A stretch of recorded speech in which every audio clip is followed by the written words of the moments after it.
నమస్తే, welcome to RTV. ఆ మధ్యకాలంలో అఘోరీతో పాటు వర్షిణి అనే అమ్మాయి చాలా ఫేమస్ అయింది.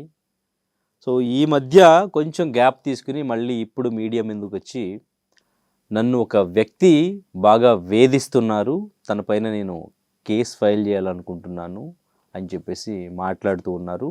సో తను ఎవరో కాదు, దాసరి విజ్ఞాన్ పైన వర్షిణి ఇప్పుడు ఫిర్యాదు చేయడానికి రెడీగా ఉన్నారు. నన్ను వేధిస్తున్నాడు, నా గురించి, నా పర్సనల్ లైఫ్ గురించి మాట్లాడుతున్నాడు అని చెప్పేసి. సో మనతో పాటు సినీ క్రిటిక్ దాసరి విజ్ఞాన్ ఉన్నారు. అసలు ఏం జరిగింది, ఎందుకు తను కేసు ఫైల్ చేయాలనుకుంటున్నారు, దాని గురించి ఏం మాట్లాడాడు తను అనేది అడిగి తెలుసుకుందాం. హలో విజ్ఞాన్ గారు. మస్తు.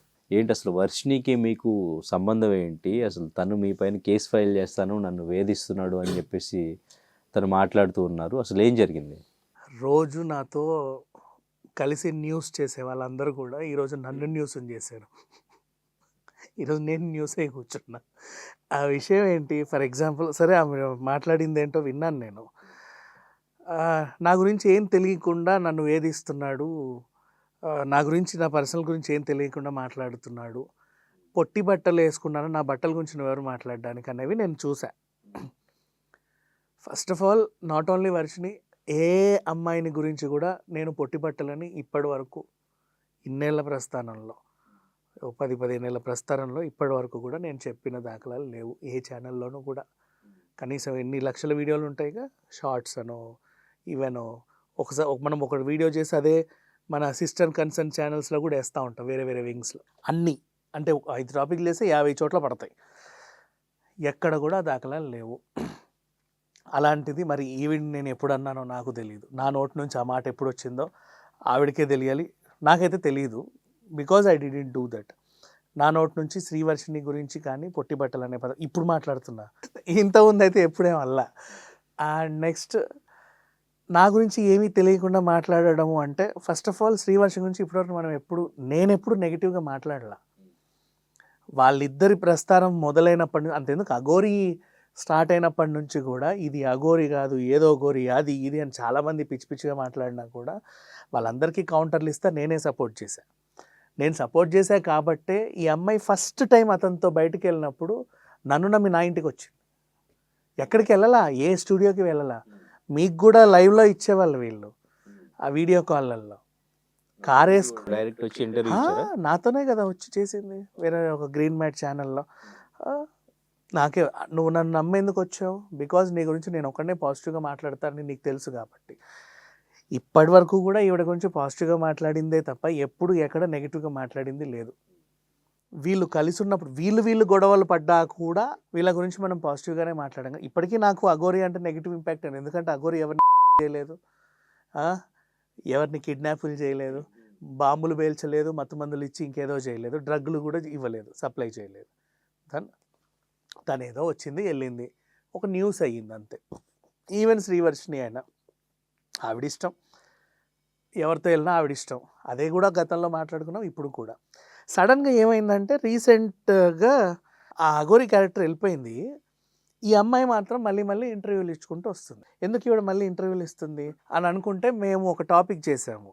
అంటే నేను జైలా, నేను హోస్ట్గా ఇంకో గెస్ట్ ఎదురుగా ఉన్నప్పుడు ఒక మాటలు చేసుకున్నాం, సరదా టాపిక్స్. ఇది కూడా మనం బిగ్ బాస్కి ఆ మధ్యకాలంలో హైలైట్ అయినటువంటి Alekhya Chitti pickles, either negative or positive.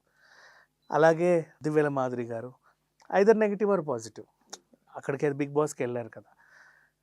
ఆ భర్తీలో యాక్చువల్గా శ్రీవర్షిణికి కూడా వెళ్ళే అర్హత ఉంది. యాక్చువల్గా నేను ఇప్పటికీ నా అభిప్రాయం అదే చెప్తా. బికాజ్ ఈ అమ్మాయికి కూడా యాక్టింగ్ ఇంట్రెస్ట్ ఉందని నాకు చెప్పింది, గతంలో చూసామని నేను చెప్పాను, నాకే చెప్పింది నా ఇంటర్వ్యూలో. అండ్ అంటే ఒకప్పుడు చేసింది. తర్వాత ఇప్పుడు నాకు అలాంటిది ఏమీ లేదు, నేను పూర్తిగా సన్యాసం తీసుకోనో లేదా ఇట్లా అఘోరితోనే ఉండాలనుకున్నా అంటే నాకు చెప్పింది. తర్వాత తన మనసు మార్చుకుందిగా, ఇక అఘోరి నాకు వద్దు ఏంటి అని. అంటే ఆ ఇంటర్వ్యూలోనే చెప్తుంది, యు ఆర్ ఫేసింగ్ ప్రెస్, నువ్వు మాట్లాడిందే మనం మాట్లాడుతున్నాం. నాకు పర్సనల్గా అనిపించింది, వీళ్ళందరితో ఈ అమ్మాయి కూడా బాగా వైరల్ అయ్యింది. పైగా తను కూడా యాక్టింగ్ చేసింది గతంలో కొంచెం చిన్నవి. అట్లాంటప్పుడు వై షీ నాట్? ఇప్పుడు తను కూడా ఒకవేళ వెళ్ళి ఉంటే ఓ చిన్న సెలబ్రిటీ అయ్యేది, నెక్స్ట్ కుక్ విత్ జాతి రత్నాల్లో వంట చేసేది, లేకపోతే బీబీ జోడియా ఇంకే ఉంటాయి కదా రకరకాలవి, ఆ పండగకు అక్కడికో అంటే ఓ రూట్ మార్చుకునేది. Chicken also become a celebrity కదా అనే ఒక డౌట్‌ని నేను ఒక గెస్ట్‌ని అడిగితే ఆవిడ లేడీయే. ఓకే. ఆ గెస్ట్ ఆవిడ లేడీయే, పైగా సన్యాసిని. ఓకేనా. తను నాకు రిప్లై ఇచ్చింది. పర్వాలేదు ఈ అమ్మాయి ఇలా అలా అలా అలా అని. తను కూడా ఎప్పుడు తిట్టింది లేదు, దాఖలాలు లేవు, ఏమీ లేవు. అంతే. ఇక బట్టల గురించి అంటే నేనైతే నా నోటి నుంచి ఏమి మాట్లాడలేదు. అండ్ ఇప్పటికీ కూడా ఈ అమ్మాయి మీద నాకు నెగిటివ్ ఒపీనియన్ లేదు. అలా అని పాజిటివ్ రావాలని లేదు. ఎప్పుడన్నా లైమ్‌లైట్‌లోకి వస్తేనే మనం అన్ని న్యూస్‌ల గురించి మాట్లాడతాం. మన డ్యూటీ అదే కదా! లైమ్‌లైట్‌లో ఏం జరుగుతుంది మాట్లాడుకుంటున్నాం. ఆ issue either good or bad whatever. నిన్న అనసూయ ఇష్యూ ఏదో అయింది, శివాజీ గారి ఇష్యూ అయింది, రేణుదేశాయ్ గారు కుక్కల గురించి మాట్లాడారు, రష్మి మాట్లాడింది. ఇవన్నీ గురించి కూడా వాళ్ళని జనాలు ఎవరైనా ట్రోల్ చేస్తుంటే ఇది తప్పు, లేకపోతే ఇంకేదో. ఎప్పుడు మనము అదేంటిది మత విద్వేషాలు రెచ్చగొట్టింది లేదు, జనాల్ని రెచ్చగొట్టింది లేదు, కులం మతం ప్రాంతం గురించి మాట్లాడింది లేదు, ఆడవాళ్ళ పర్సనల్ గురించి కూడా మాట్లాడింది ఎప్పుడు లేదు. అండ్ ఇప్పుడు ఈ సినారియోలో నాకు అర్థమైంది ఏంటంటే, ఫస్ట్ యాక్టింగ్ చేయాలనుకుంది, తర్వాత న్యూస్లో బాగా వైరల్ అవుతున్న అఘోరితో కనెక్షన్, అది కూడా ఈఎంఐకే సింపతి పెరిగి అఘోరిని అందరూ దూషించారు. అవునా, ఆ పిల్లని వెనక్కితే వెనక్కితే అని ఒక సింపతి అయితే ఉంది. తర్వాత ఈమెను మారిచ్చి ఇక్కడే ఉంచాలి అని కూడా చాలా ఛానల్స్ ప్రయత్నం చేశాయి. ఇప్పుడు సైలెంట్ అయిపోయింది ఇష్యూ.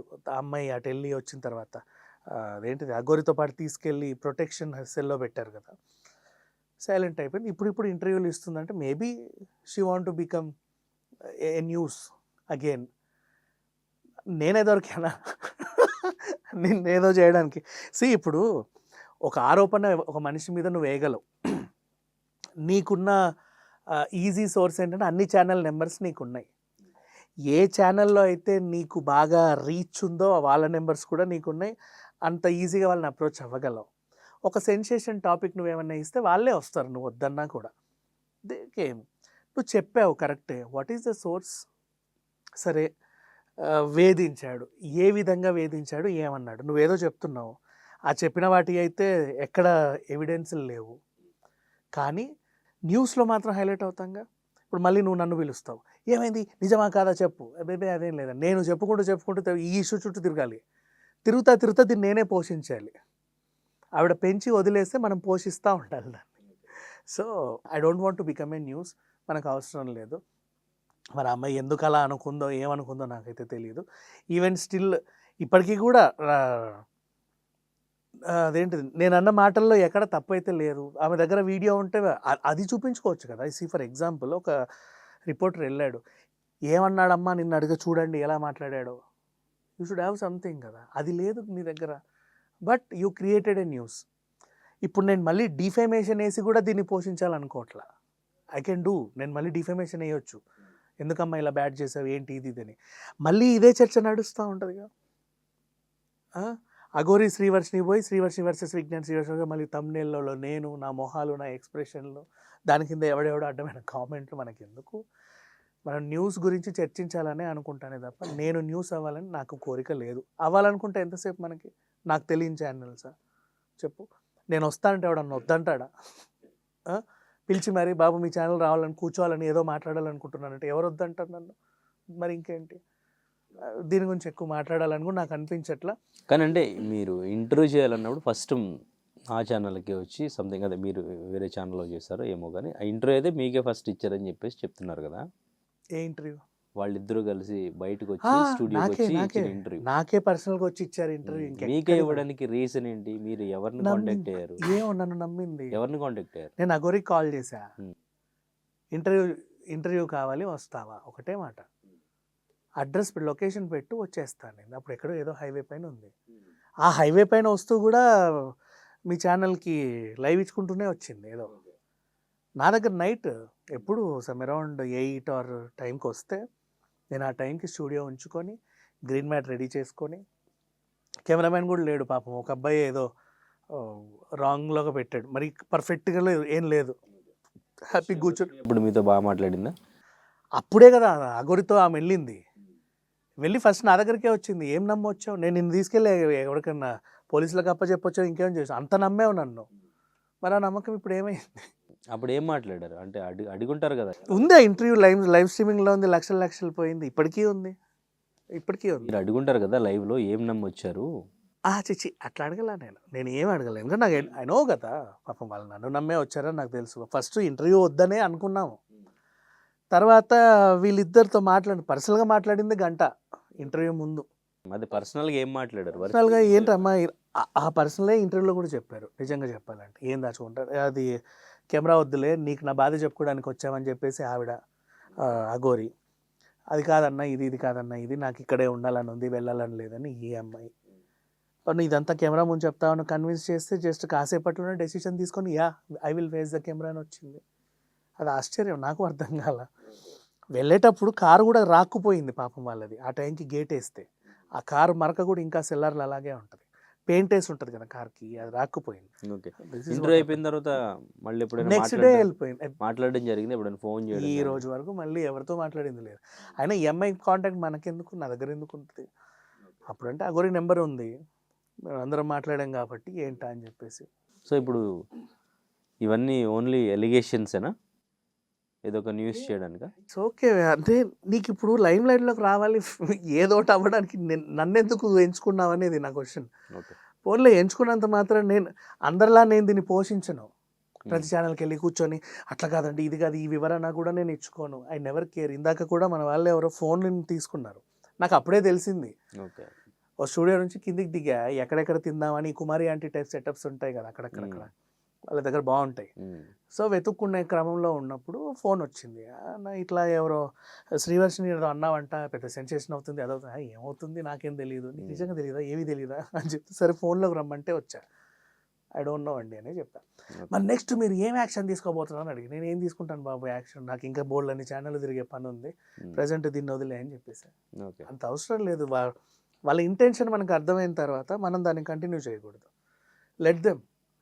ఇప్పుడు అంత ఈజీ కాదు కదా, నువ్వు అమ్మాయివైనా అబ్బాయివైనా ట్రాన్స్జెండర్ అయినా ఇంకెవరివైనా పోలీస్ స్టేషన్కి వెళ్ళి ఎవరి మీదన్నా నువ్వు కేసు పెట్టుకోవచ్చు. యూ నీడ్ సమ్ ఎవిడెన్స్ కదా మరి. అండ్ అంత సెన్సిటివ్గా నువ్వు నేను ఎప్పుడు మాట్లాడలేదండి ఆ పిల్ల బట్టల గురించి, ఇక అనవసరం కూడా. First of all local to global news at your finger tips, మీ చేతిలో ఒక ఆయుధం. Download Raw TV app. Media legend Ravi Prakash is back.